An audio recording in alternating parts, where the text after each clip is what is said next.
Halo sobat-sobat semua, kembali lagi di channel Behold. Kali ini saya akan melanjutkan merangkum alur cerita film Pokemon Sun and Moon Ultra Adventure. Kali ini kita akan dibawa ke Pulau Ula-Ula, tepatnya Gunung Lanakila yang merupakan tempat asal telur Pokemon, yang mana Pokemon itu sekarang menjadi teman baik Lily. Tujuan Satoshi dan kawan-kawan datang ke tempat ini adalah untuk mengikuti turnamen lompatan Poke Luncur. Selain daripada itu, kita juga akan melihat bagaimana Mao dan Suiren bisa bertemu untuk pertama kalinya. Tanpa berlama-lama lagi, silahkan kalian langsung simak alur cerita film Pokemon Sun and Moon Ultra Adventure. Let's check it out.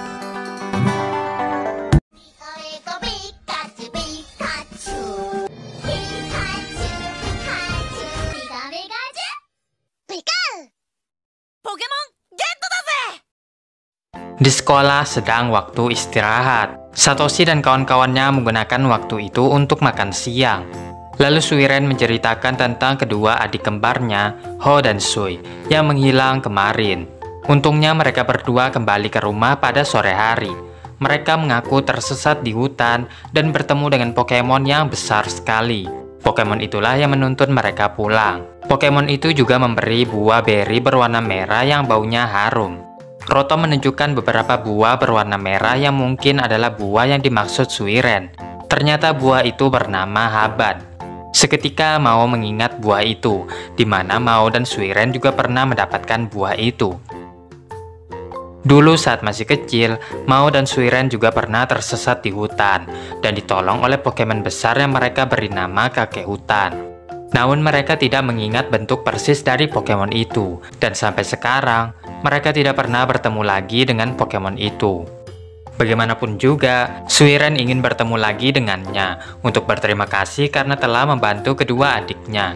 Langsung saja Satoshi mengatakan untuk mencari Pokemon itu hari ini, tanpa mereka tahu pembicaraan mereka didengar oleh tim Rocket. Tujuan tim Rocket tentunya adalah untuk menangkap Pokemon itu dan memberikannya kepada bos mereka. Rencananya mereka akan membuntuti Satoshi dan kawan-kawan karena mereka tidak tahu Pokemon jenis apa itu.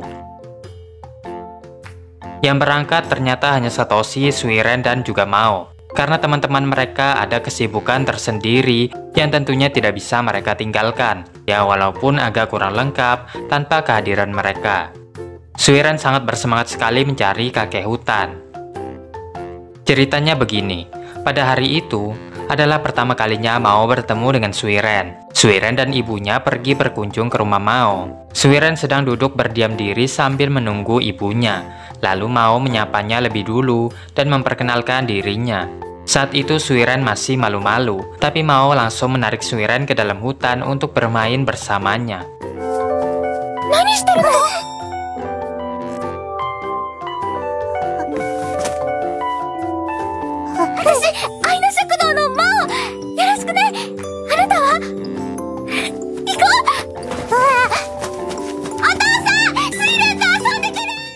Mao membawa Suiren jauh masuk ke dalam hutan sampai ke tempat favoritnya, tempat yang dipenuhi dengan bunga.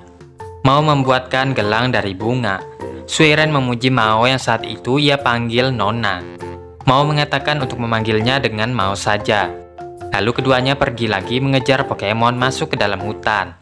Ada gerombolan Abu Ribbon. Suiren memberikan gelangnya kepada Abu Ribbon untuk dijadikan mahkota. Sebagai balasannya, Abu Ribbon menghadiahkan Dango Serbuk Sari yang rasanya manis sekali. Itulah awal mula persahabatan antara Mao dan Suiren.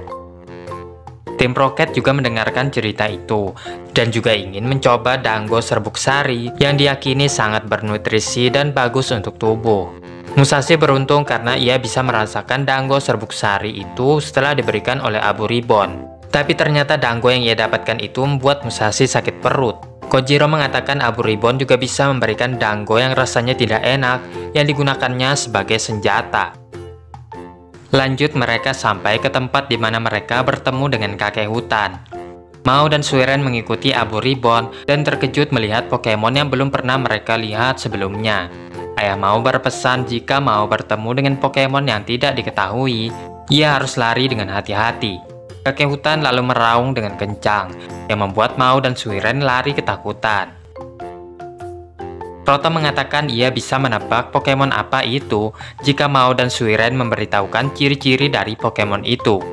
Sementara tim Rocket mengawasi mereka. Yang pertama, ciri-cirinya mirip kakek tua, lalu warnanya hijau tapi juga ada putih-putihnya.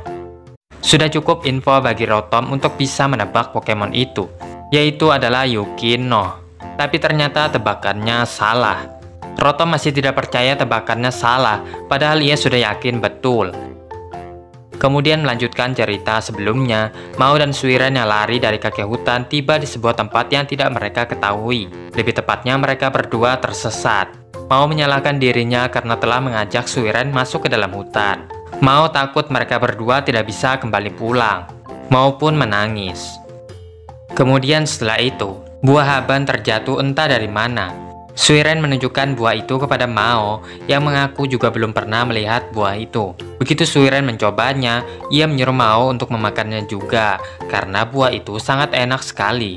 Ternyata Suiren berbohong, buah itu rasanya pahit. Tapi untunglah, akhirnya Mao berhenti menangis. Mao juga senang sekali Suiren akhirnya memanggilnya dengan sebutan Mao. Namun anehnya ketika mereka memakan buahnya lagi, rasanya berubah menjadi manis. Mereka pun menamakan buah itu buah pahit manis. Singkat cerita, keduanya kembali bersemangat dan yakin bisa pulang kembali berkat buah yang mereka makan sebelumnya. Karena tersandung, buah itu terjatuh. Suiren mengejarnya sampai hampir terjatuh ke dalam jurang. Mau menangkap Suiren, namun mereka berdua kembali terjatuh. Saat itulah kakek hutan muncul untuk menyelamatkan mereka dengan membiarkan keduanya menaiki dirinya. Kakek hutan membawa mereka ke tempat di mana banyak sekali buah haban atau buah pahit manis. Membuat Suiren tersadar bahwa selama ini kakek hutan selalu mengawasi mereka berdua di hutan ini. Kakek hutan meraung lagi yang diartikan bahwa ia ingin bermain bersama Mao dan juga Suiren. Mao dan Suiren pun menghabiskan waktu dengan bermain bersama kakek hutan.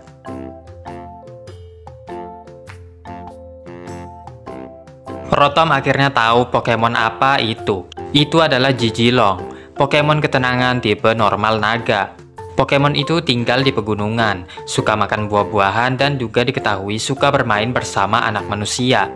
Mereka langsung bergegas cepat-cepat mencari Jijilong. Sementara tim Rocket juga mengetahui identitas kakek hutan dan punya rencana hebat untuk menangkapnya. Suiren yakin Jijilong sekarang berada di tempat ia dan mau bermain bersamanya. Mereka tiba di sana dan menemukan Jijilong bersembunyi di balik pohon habat. Tapi datang tim Rocket mengganggu dengan merubah penampilan mereka menjadi seperti anak kecil.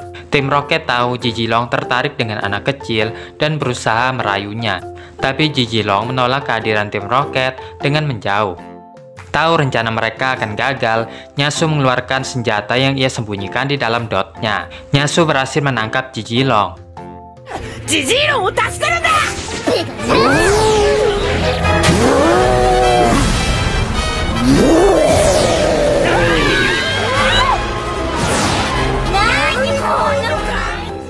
Yang jadi pertanyaannya sekarang, apakah Jijilong mengingat Mao dan Suiren? Ternyata ia tidak sedikit pun melupakan mereka berdua.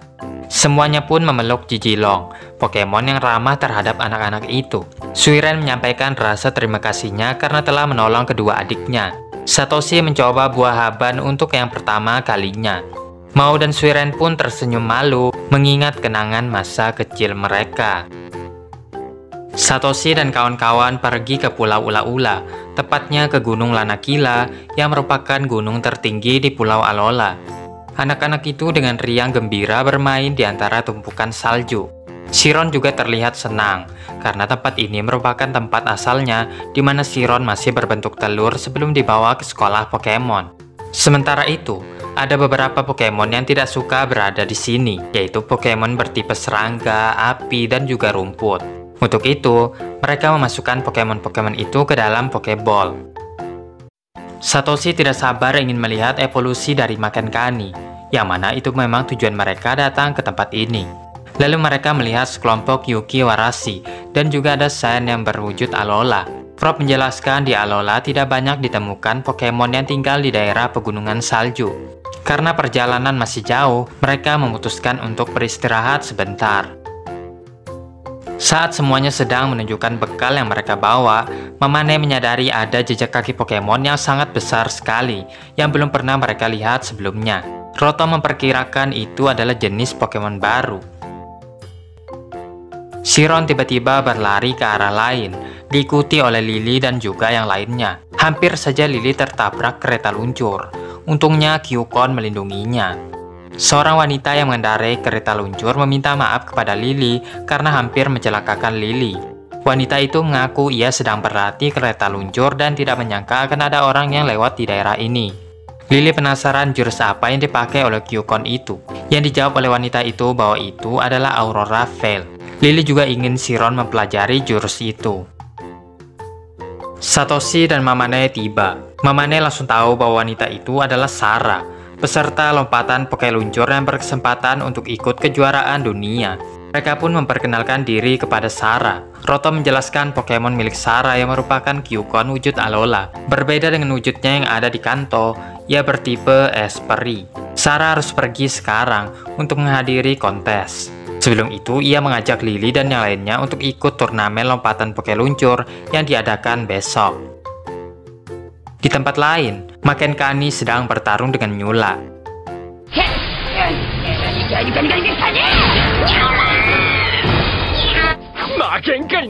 Di saat itulah mereka melihat evolusi dari Maken Kani yang berubah menjadi Keken Kani, Pokemon kepiting berbulu tipe petarung es. Pokemon ini berhasil bertahan dari udara yang sangat dingin dan berevolusi menumbuhkan bulu. Ternyata jejak kaki yang mereka lihat sebelumnya adalah bekas pukulan dari Keken Kani. Selain daripada melihat evolusi Keken Kani, Hala mengatakan ia punya tujuan lain, yaitu ingin mengikuti turnamen lompatan Pokeluncur yang diadakan besok bersama dengan Keken Kani miliknya. Ditambah lagi, Sarah juga diundang menjadi tamu spesial di turnamen tersebut. Singkat cerita, mereka pergi ke lokasi turnamen. Di sana mereka bertemu lagi dengan Sarah yang menjelaskan siapapun boleh mengikuti turnamen ini. Jadi Satoshi, Kaki, dan Lily memutuskan untuk ikut. Tapi Lily sempat ragu setelah melihat arena luncurnya. Tak perlu khawatir, karena teman-temannya selalu ada untuk mendukung Lily. Sarah menawarkan dirinya untuk ikut berlatih juga bersama dengan Lily.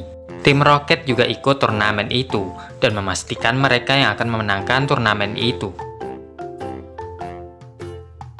Sarah membawa mereka semua ke tempat di mana ia sering berlatih waktu kecil. Sarah mencontohkan cara meluncur yang baik dan benar. Dengan menggunakan jurus milik Pokemonnya, ia bisa bertahan lebih lama di udara. Setelah itu, Sarah meminta mereka untuk mencobanya juga secara bergantian. Satoshi mencoba lompatan pertama, dan ia berhasil. Namun ia lupa memerintahkan Pikachu untuk mengeluarkan jurusnya. Tapi itu sudah cukup bagus untuk lompatan pertama, kata Sarah. Selanjutnya Kaki yang melompat, tapi ia terjatuh karena baku games terlalu berat. Lalu berikutnya Lily. Saat Lily meluncur, ia terlalu takut, sehingga ia memejamkan matanya dan tak melihat arah depan. Hasilnya ia pun terjatuh. Satoshi mencoba lagi melompat dengan Pikachu, yang kini mengeluarkan Thunderbolt. Lily ingin mencoba juga sekali lagi, walaupun ia tahu dirinya masih dikuasai rasa takut akibat terjatuh sebelumnya. Sarah menceritakan ia juga sama takutnya dengan Lily ketika baru pertama kali mencoba meluncur. Sarah yang ingin menyerah seakan-akan disemangati oleh Rokon untuk terus berjuang. Setelah ia percaya dengan Pokemonnya, ia bisa meluncur dengan tenang.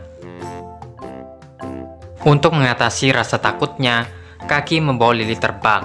Hasilnya ketika Lily meluncur lagi, ia berhasil. Selanjutnya adalah menentukan jurus yang akan ia pakai nantinya. Lily ingin agar Chiron bisa menguasai jurus Aurora Veil seperti Kyukon. Aurora Veil hanya bisa digunakan saat turun salju, dan Chiron harus bisa menguasai jurus Hail sebelumnya. Lily pun berlatih bersama Chiron sampai hari menjelang sore, dan Chiron bisa mengeluarkan sedikit Aurora Veil. Setelah beberapa hari, Lily berhasil menyelesaikan latihannya. Hari turnamen pun tiba. Dirinya yang mengaku sebagai ahlinya melompat atau master lompatan, bertindak sebagai host. Master menjelaskan ia sudah berpengalaman 40 tahun dalam turnamen lompatan Pokeluncur ini. Bohong dia guys. Kaki ke bagian lompatan pertama. Bersama dengan baku games, ia meluncur dan terbang. Sementara Master mengatakan ia bisa mendarat lebih jauh 40 tahun yang lalu.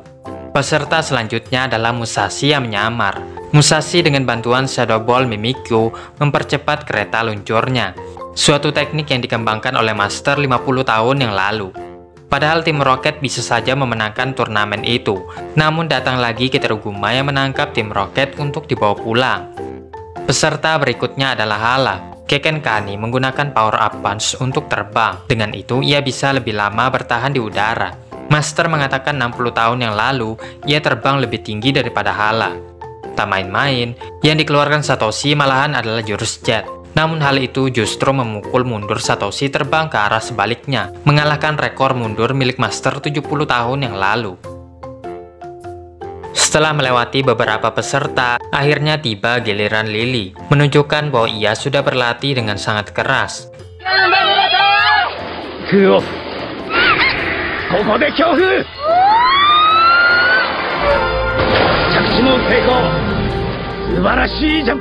Master mengatakan ia bisa melakukan hal yang lebih luar biasa 80 tahun yang lalu.